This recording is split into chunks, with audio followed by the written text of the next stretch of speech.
Father says Children's Services could have prevented his 18-month-old daughter's death if only they had acted. Edward Mays is speaking out tonight from behind bars.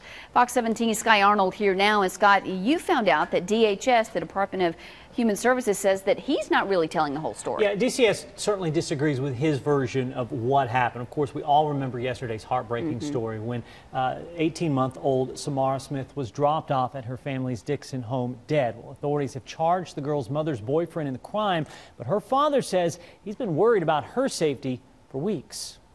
I can't do nothing about anything right now. A frustrated Edward Mays sits in the Dickson County Jail. I can't even go down there and pick out the flowers or her last little dress. His daughter, Somara Smith, was killed yesterday, the apparent victim of a crime with more questions than answers. The TBI believes Smith somehow suffered internal injuries at the home of her mother's boyfriend, Edward Benesch.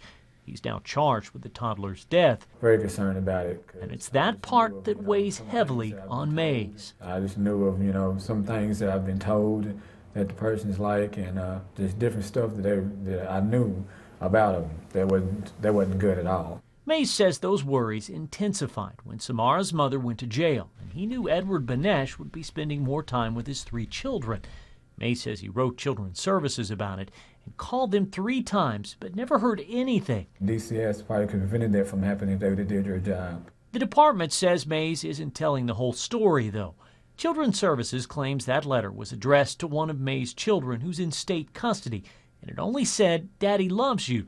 As for those phone calls, DCS says there was only one of them, and it left no information about Edward Benesch.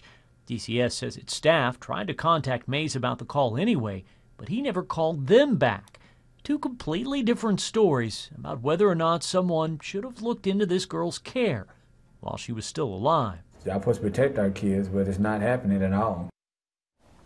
Now, Mays was placed in jail in September for a variety of charges, including domestic assault. Samara Smith's mother, Lisa Smith, is out of jail tonight for failing to pay child support charges, though at least at this point it doesn't appear she has custody of any of her other children. DCS says 3 of Smith's children are in state custody. 1 is staying with a relative and another is staying with a father.